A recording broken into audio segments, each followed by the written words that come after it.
John Lee Real Estate, find you the best rate. All throughout Philly like Schuylkill Expressway. Talking to people who out of... Okay, this is John Lee here as your local real estate agent in the greater Philadelphia area. I am here with Greg Schwartz, Keller Williams, Bluebell office here. So Greg, tell us, sir, a little bit more about yourself and about your story. Sure, John. So I grew up in Connecticut, and I came to the PA area to go to college. I went to Villanova, sitting right behind me here, and then went back to Connecticut after graduating. There wasn't much going on. I grew up in a little shoreline town right on the Long Island Sound, Clinton, Connecticut. A tourist town. It doubles in the summer, but as far as professional and trade, not much going on. So a couple of my college buddies called me back to the PA area. So I lived with them and I looked for work. And I graduated Villanova with a degree in communications and communication arts, and I wanted to get into radio or TV. And I did some internships, and when it came to opportunity, it was, Greg, do you want to go to Guam and work, work 100 hours a week and get paid $8,000, right? Yeah. But it wasn't that bad, but it was so cutthroat. And I was a young professional, I'm a young 22-year-old guy, and I'm like, you know what, I want to manage my time more effectively, I want to earn better, and I want to have a better quality of life. Yeah. So I fell into sales, because that's what you did back then. You fell into it. Nobody really pursued it as a profession, because you could get into sales with any background. Of course. And you didn't need a college degree. You just needed to have certain qualities and a passion. And I fell into it because it presented unlimited earnings, a schedule I could dictate, and I loved helping people. Okay. Yeah, I mean, there's so many ways I can relate with you on so many levels. First, my wife graduated with a degree in communications, and she had to pivot as well. Yeah. It's a tough field. She was a reporter in Utica, New York, then in Albany, and she didn't want to chase up that ladder, so to speak, especially with like her being a reporter. Contrary to belief, it's like actually pretty tough. Yeah. Because you have to hit deadlines, right? Yeah. So imagine you hitting a deadline when you like don't want to have something like content that you want to create that's meaningful, purpose, like that has purpose. So she had a tough time with that. So she no longer does that. She pivoted. I had a degree in psychology. Okay. So bro, like if you think about it, like statistically, it doesn't make a lot of money. Yeah. So same thing as you. Servant leadership right there, man. There you go, bro. The running joke is like in my church they say like if you get a degree in psychology, you end up being a pastor. So not the pastor route for me, but I also just like you ended up in sales. I have a funny. So here I'll get you a. Imagine this guy. So I get two funny stories with communication. So I wanted to do TV or radio. Right, so right. Power 99. Yeah, so, love right. Love it. Still around. So imagine this guy, right? Now, I'm a little older, right? Walking into Power 99 for a job, right? Or to be an intern. And this is a funny story. During the interview... Wait, hold on. Power 99, like, we're talking about hip-hop? Oh, yeah. Okay, Come on, John. I am pure hip-hop. All right, look at me. All right. Look at this guy. He drips hip-hop. I just want to put that in context for our... for people that don't know. Yeah. All right. So here I am at an urban Power 99 hip-hop station, walking in like this guy. Yeah. And in the interview, they go, all right, if you were a tree, I'm not kidding, if you were a tree, what tree would you be? And what does this guy say at a hip hop station in this interview? I don't know. I'm curious. White birch. I kid you not. And I wasn't even thinking. You probably had to get hired on the spot. They laughed their pants off. They did not hire me, but they thought it was great. I in all sincerity, I grew up in Connecticut. I went to Vermont. All that. I loved white birch. That was my tree. And I wasn't thinking, here I am at a hip hop urban station. Here this guy's going white birch. So they just laughed me out. They were like, no thanks. But I did end up at Comcast Spectacor. At the time, it was the First Union Center, the Spectrum, the facilities down there. And that was great. We were writing press releases. I was doing advisories for sort of controlling the media and the talent that came through. Yeah. So it was fun. I got my hands dirty with a lot of writing, a lot of managing expectations, PR work, and then I got to see great acts. Aerosmith came through the Spectrum back in like '99. Just saw a lot of up close quality talent, and but it let me know I could apply those skills in other ways. but I didn't want to work those hours and earn that income chasing that pursuit. Right. So I fell back into sales. Okay. Yeah. So tell me about that, like as far as how you pivoted, like how did you get here with Keller? Yeah. Like, what was your story? So I graduate, like I said, 98, do these internships, and then my first sales job was in 1999 with a telecommunications company. And that was a different interview because I walked in and that company was founded by a bunch of Villanova guys. So just that name on a piece of paper got me the job. Now that was nice and opportunistic, but I obviously had to build something from it. So it was called ATX. It was a little telecommunications company servicing the Mid-Atlantic territory, and they were in Ballackinwood. So I was there for 5 years, went through the ladder a little bit, actually met my wife there, which is cool. Oh, nice. And then I went from ATX to another telecommunications company. I was with Sprint and Nextel, and T-Mobile ended up coming in and acquiring them. I was gone since then, but I was there for 14 years. Oh. Yeah, and I was managing people, selling product. I wore a bunch of hats there as well. And both as an individual contributor, selling, and then managing people in the Mid-Atlantic. So I got to dip my toe into management, and get that lens of both, being the individual contributor and then managing different personalities towards a communal goal. So it sort of rounded out some opportunities. And then I got burned out of that machine. The corporate gig is a tough one. Great ride, wouldn't do it any differently. Met some great people. And then when I wanted to do something different, I reached out to my sphere. And I think I reached out to LinkedIn and was looking for opportunity. And here, behold, 2 people hit me up that had since formed a executive coaching company. And I met them through sales. And they said, you know what, Greg, we have a client that's looking for a sales professional to grow his business. So they married me with that gentleman he was second generation and owned a title company. So that was my entry into real estate. And I was with him for about 2 years. We did some great things, really grew his residential title business. We launched a great joint venture in Philadelphia that took off on its own. And then at some point there, I just wanted to do more. Again, I sort of hit a ceiling. I felt my potential and capabilities could yield better return. I just wanted to do more. As sexy as title is, I didn't want to talk just title. You know what I mean? And I wanted to get back to my managerial roots where I was coming from contribution and helping develop people and really being a part of a bigger win.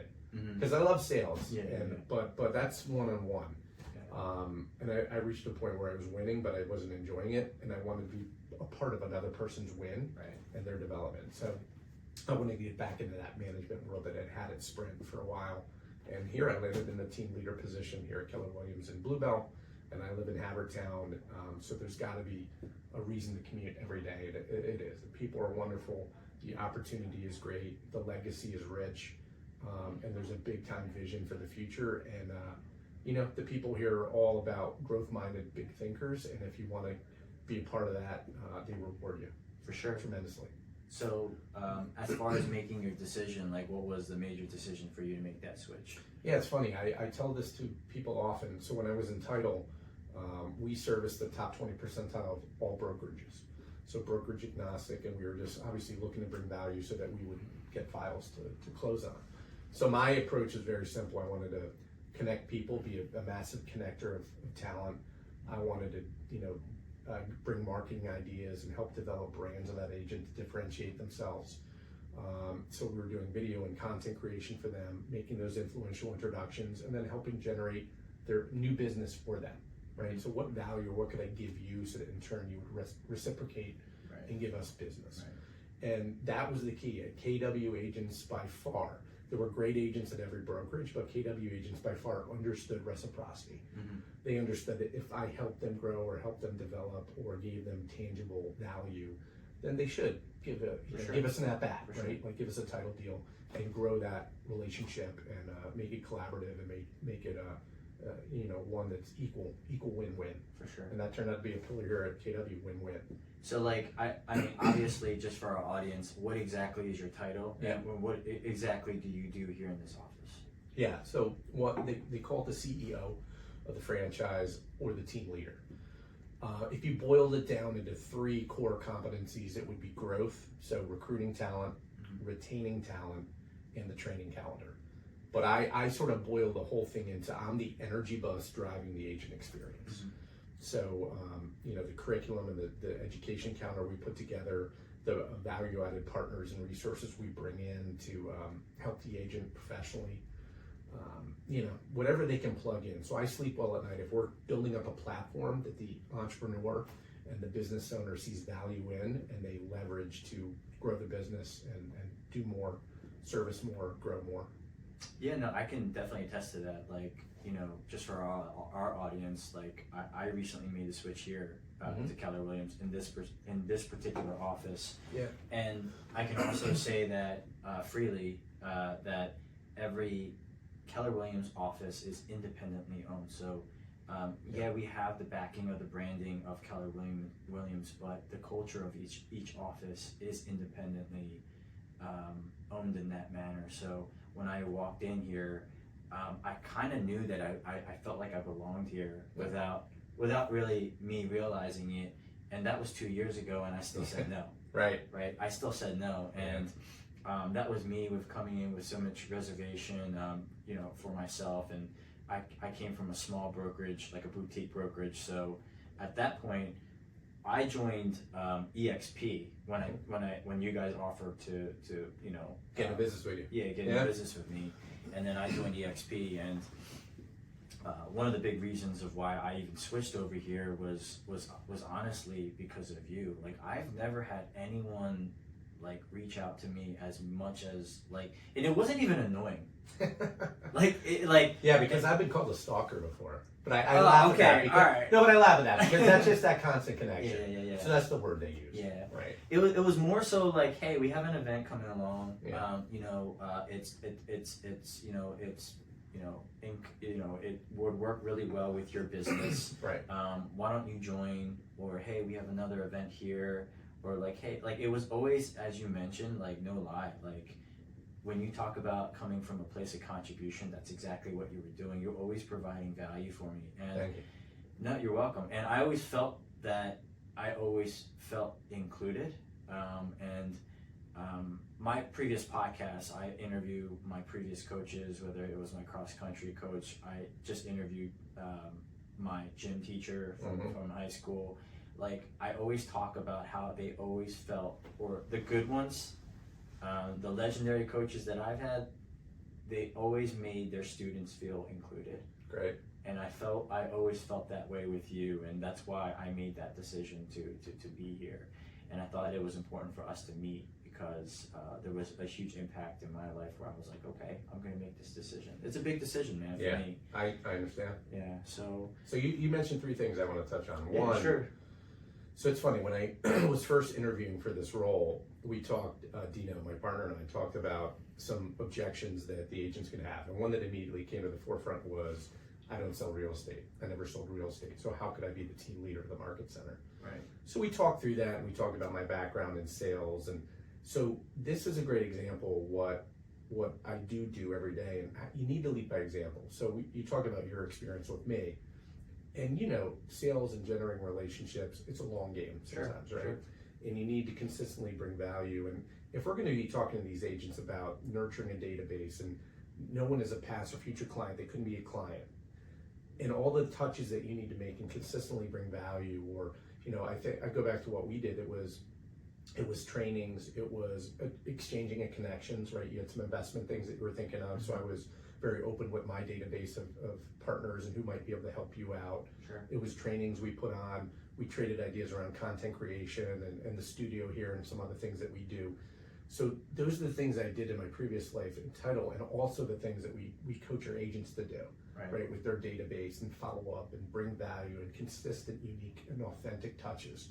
So that was sort of how, if I don't lead by example in this role, we can't, the agent won't see me as credible. Sure. And they won't see me as a resource. So that was one thing I wanted to touch on. The second was, everyone is independently owned and operated, each franchise, KW. Right. So when I interviewed at a few KW franchises, and this one just felt right, like you said, but because they had a rich legacy, they were performing at levels comparable to city market centers where you have 200 to 300 more agents. Right. So there's this legacy of performance, which was great. The leadership team was tenured, highly professional, and knew their craft, and everyone stayed in their lane.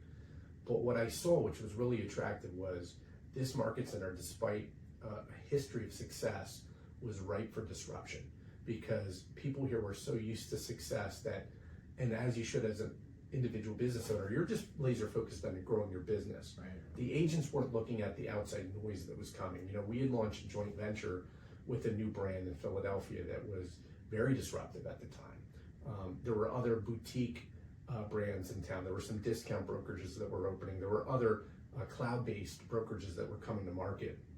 So I saw just disruption coming, and because we had so much talent here in the market center, I knew that they would be coming for our best people, right? So I saw this as an opportunity to look at it through a different lens, not having sold real estate, look at it very objectively, and where can we double down on what we do really well, where are the gaps we can fill, and then based on my telecommunications background, where it was so uber competitive, how can we continue to innovate and get ahead of the disruptions that is coming, and like nurture this competitive atmosphere that you know, to rally around our brand, what we've done well, and continue to improve upon. Yeah. So it was a great opportunity. So I'm so psyched that I come in. Going home on the Blue Route isn't always fun, you know, having the H down, but it's just great people, man, and it's been a tremendous ride so far, 3.5 years. No, I've always been impressed about like how you managed to, like I said, reach out to me and always like, you know, always coming in a place of contribution. And I always felt like I was involved, and that's why I really made that switch. And you know, full disclosure, like I think the reason why a lot of people leave Keller Williams to go to EXP is because of splits, whether it's splits or even what's the cat. Yeah. Right? And that's why you know, Glenn Sanford, I think his name, the CEO of EXP has made such a huge push for that reason, because of the cap being lower. But when I left, you know, well, not left, when I decided not to go with Keller at the time, you know, I was thinking, like monetary, like splits and stuff like that. And for me, when you start working by yourself, it became pretty tough. Like, and don't get me wrong, there's nothing wrong with working from home. Yeah. But I had a very difficult time finding a sense of community with other agents at EXP.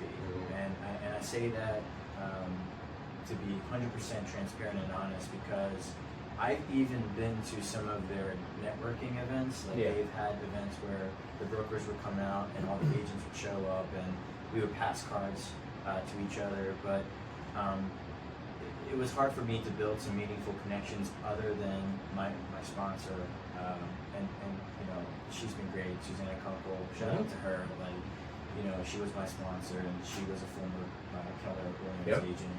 And the first person I called when I was considering on making that decision to come here was her. And she honestly gave me her blessing, and that was one of the things that really made me feel reassured in this decision in coming to this organization. So that's great. I want to give everyone here at this office a shout out, and obviously for you to, like, you know, really doing your thing to really like help and really innovate some pretty nifty ideas. Yeah, man. I mean, so like people bust my chops here at the office that I use culture and community a lot as my buzzword, but like those words can get lost in the ether or be overused. But here they're really not. Like, I'm super passionate about the culture, and let's face it, man, that is a big line we put in the sand with our value proposition, which is the culture and the community with the brick and mortar. But if you don't have that, like, that's where KW can get exposed, and that's where agents, like, you know, hey, if I can work remote, be virtual, be in the cloud, it's not one size fits all. But if people want that interdependent feel, they want energy, training, culture, well, then you better deliver on it, right? Because if not, then you're exposed. So that's why I love what I do, because I get to sort of dictate with a lot of constructive feedback and a lot of input from our people, what type of culture we create, and we get laser focused on not only the people that we have here, but who we want to get into business with. You know what I mean? And we're dead serious about that. Like, And it's tough because you bring up a point before about staying in contact. It's tough in my seat where people think every touch I make is a recruiting touch, which is, it's not true. I mean, listen, of course, if you're hearing from me often, that means I value your character, I value your profession, what you do for a living, and the quality of work you do, and the type of character you are. So of course, at some point, at some level, I'd love to get into business with you, or at least help your business through the connections I have, and find a way to work together. Because I think smart people can find a way to work with one another, regardless. But there are a lot of times I'll just see something that somebody did really well, or something I appreciate, or maybe they had a life moment, and I just want to reach out to them. And it's tough because a lot of people just take that as a recruiting touch, in my seat, in my role. And so that's something but I get it, right? Because it comes with the territory. As a role of recruiter, I understand that some people will think that everything I do, that is the priority or purpose behind the gesture, the act, the whatever. But it's tough because a lot of times it isn't. But if you're repeatedly hearing from me, if you're watching this, there's probably a good reason that you are, because back to who we are. Like we're focused at who we get into business with, because we could disrupt that cart. Like if we bring in some people that aren't quality characters or don't do good business and don't represent us well in the marketplace, that I'm going to hear that from our people, right? So like we have a good thing going. We just need to build upon it, and we're going to build with the right people. But yeah, so there's a dynamic there with coming from contribution and just being a good person and trying to just show love on people. And it doesn't always have some motive of recruiting and growth. It can just be, because I just want to wish you well and impact your life in some way that's positive.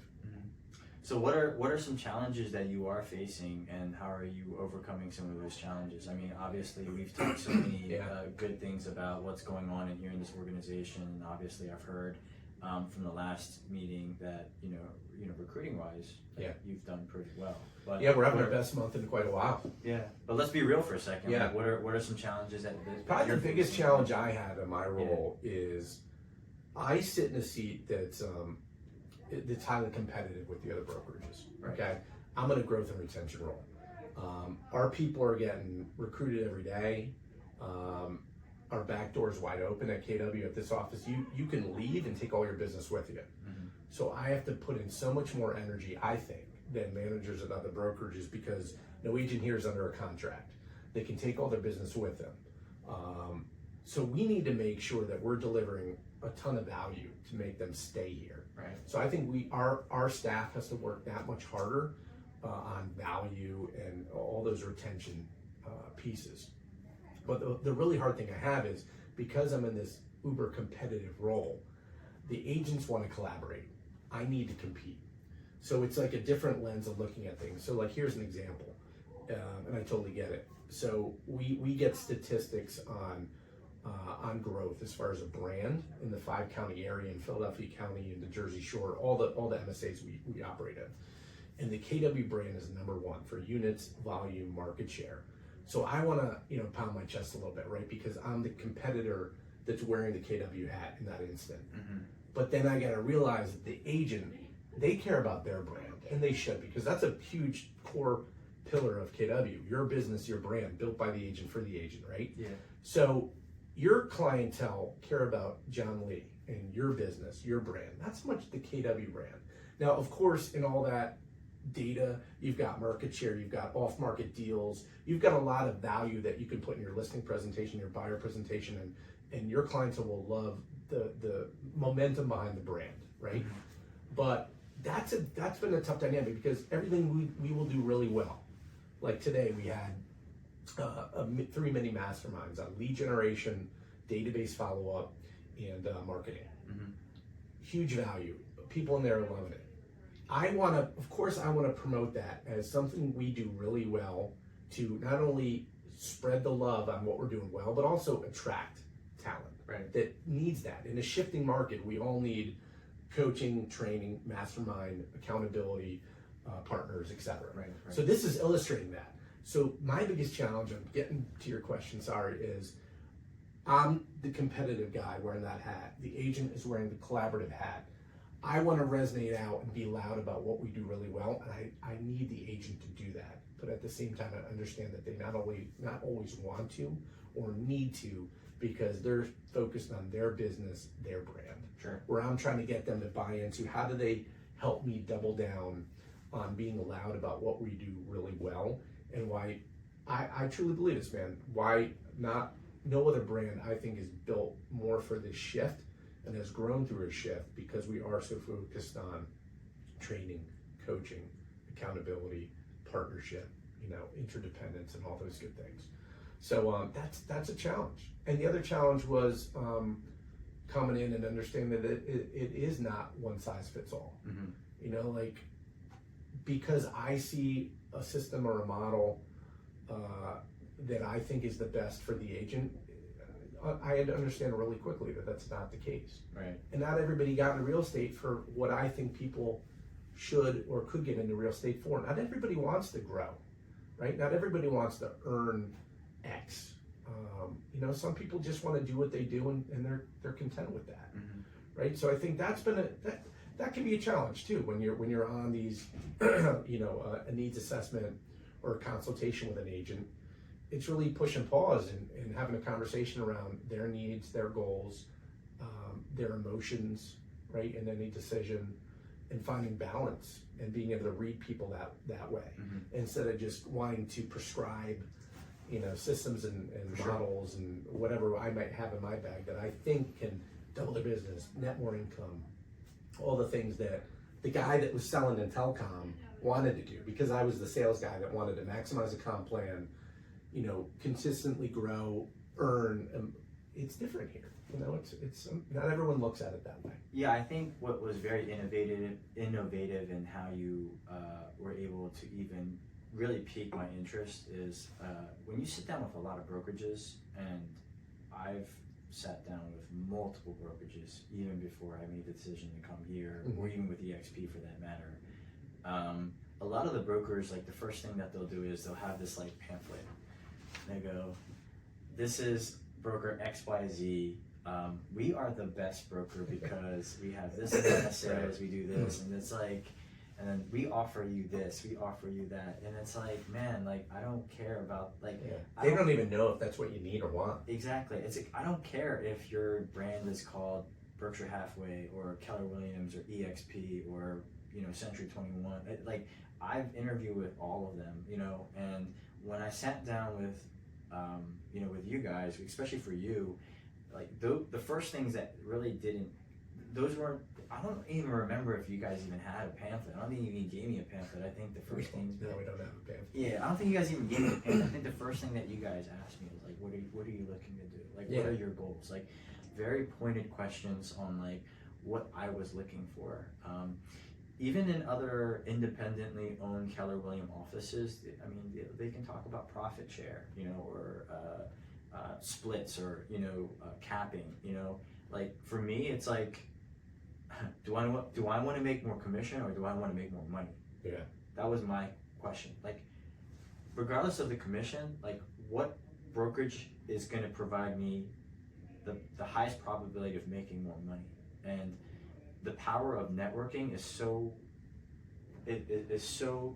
important in a community where you're going to be part of local people, that I thought hey, there are high producing agents here that I can learn from. Right? Yeah.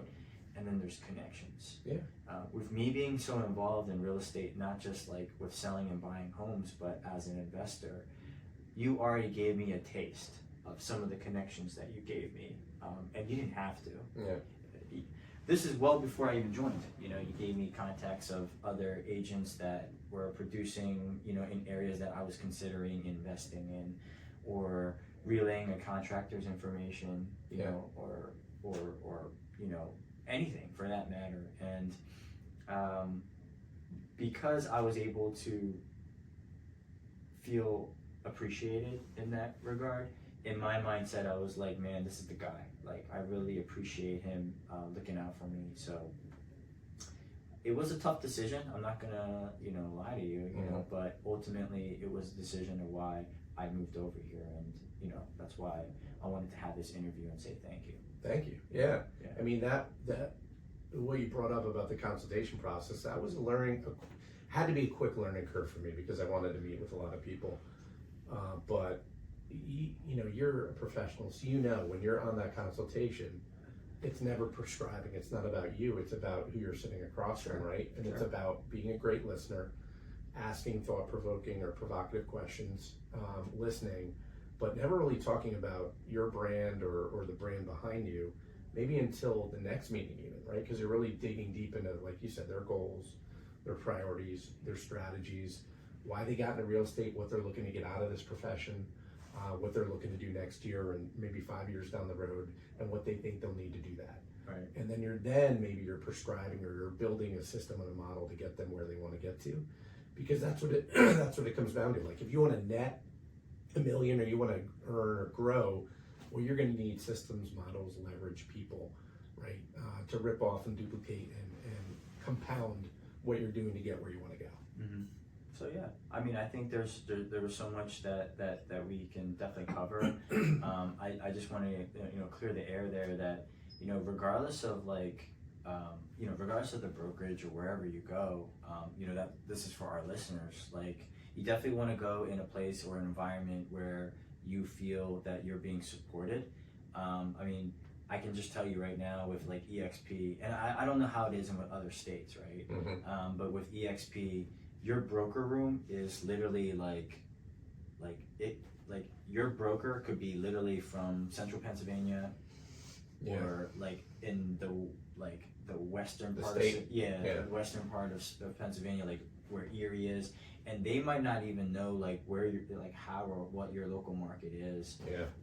And that was kind of like my issue with them as well. Like when I was talking and having conversations with them, I just felt like I wasn't entirely supported in that regard, and I was like, man, like, is this like? It came to a point where I thought it was normal, and then I asked around. I was like, is that even normal? And they're like, no, like your broker should be able to help you in so many ways. So Howie, like, he's been killing it. Like he's been doing his thing, and we also have some other obviously associate brokers here, but.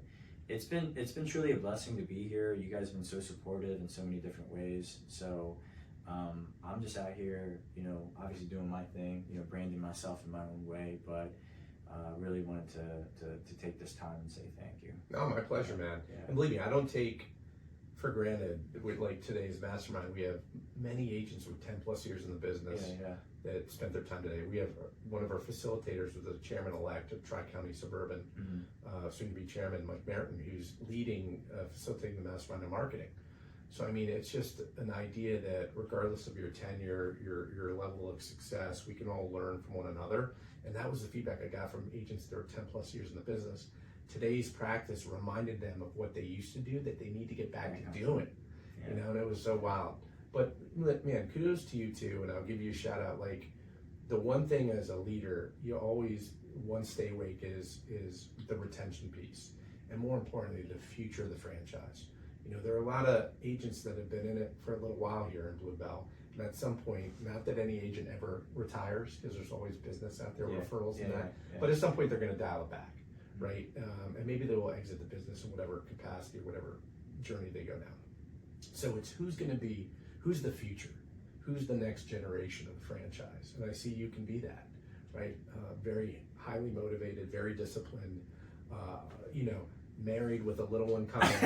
You're gonna be motivated, right? Money motivated, and but that's what keeps me up at night, and you help me satisfy that goal, which is the future generation, right? And I got to tell you about, like, we have a whole KWYP, Young Professionals Network. There's a lot of other things you can tap into of like-minded young business professionals that it's not happy hours, man. Like they're crushing it, and they like to have fun too. But that's a big goal of mine, is to get the future in here and help them push and challenge the more tenured agents, because I think there's a cool dynamic there, and intercompetitive, interdependent nature where you're pushing one another because you see it differently, you have a different lens, maybe you gravitate to technology or different ways to lead generate that they're not, and you can feed off one another. Yeah, there was a Tom Ferry conference that I was at, and Tom brought up all these young professionals that were killing it. Like they were like easily doing like 20, 30, 40, 50 million, you know, a year in sales. And one of the things that Tom asked him was like, what are you doing? And he was like, yeah, like guys, like he's a kid. Not, I don't want to call him a kid, but he's like 20 something years old. How old are you? You guys probably think I'm 20 something years old, but I'm not.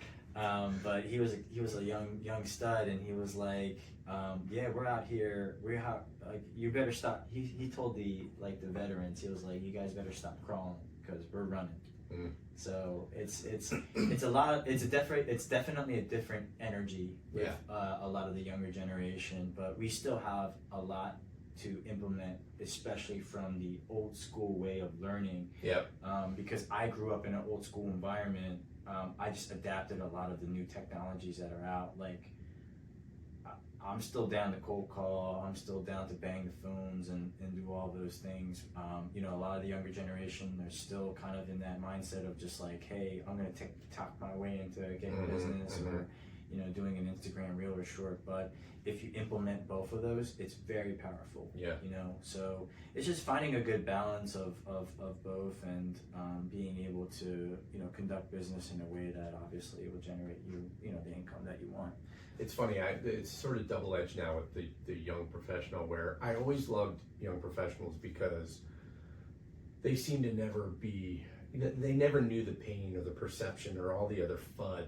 They just ran. It was like they were delightfully, not ignorant, but like, you know, they didn't care about the noise because they never lived through it, so they just went. They knew their goal, they knew their mission and their action to get to it, and they just went.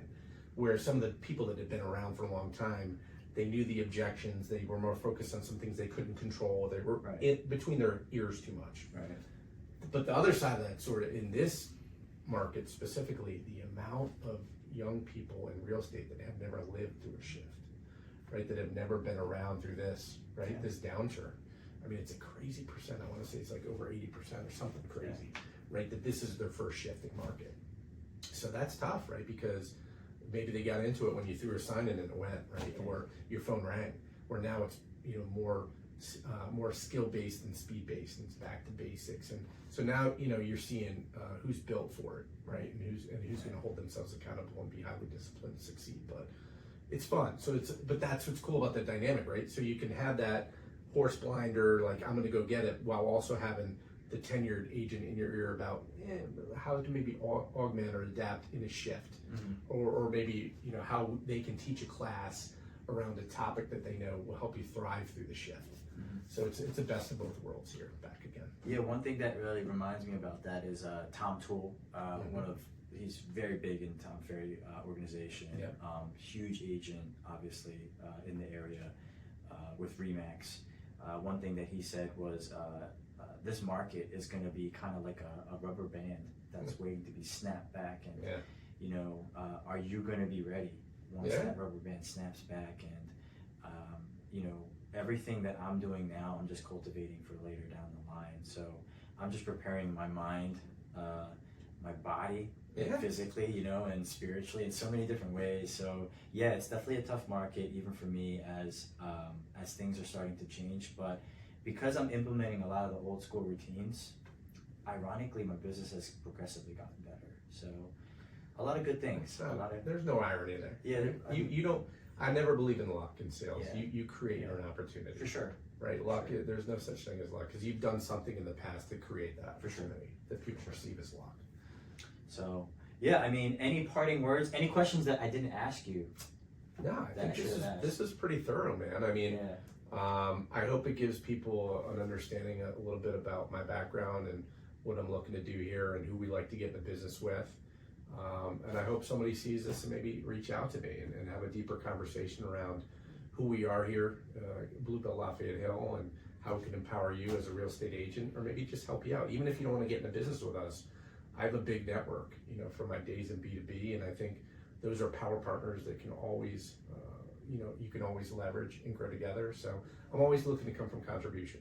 And like I said, if you hear from me more often than not, maybe I'm looking to get into business with you. But that's it, man. No, I think you did a great job, and I'm excited to get to work with you. Yeah, we're gonna do good things. I'm super pumped. We're gonna kill it this year, and we're looking for good things. Yeah, and like you said, I mean, it's sort of like the bad gym analogy. You're working the sales muscles, right? Mm-hmm. And like getting the more repetitive nature of that. So when it does that rubber band does snap, you're more proactive instead of reactive, and Sure. you're already running. For sure, you have to be in this market. So Cool. Yeah. All right, Thank you. brother, thank you for the interview. My pleasure. And yeah, we'll get this joint up, and we'll put your information. Sure. We'll put your information in the description and the links below. That'd be great. All right. See you. John Lee Real Estate, find you the best rates. All throughout Philly like Schuylkill Expressway. Talking to people who out of the 215, even the 267, who always helping like, oh, no time for no student.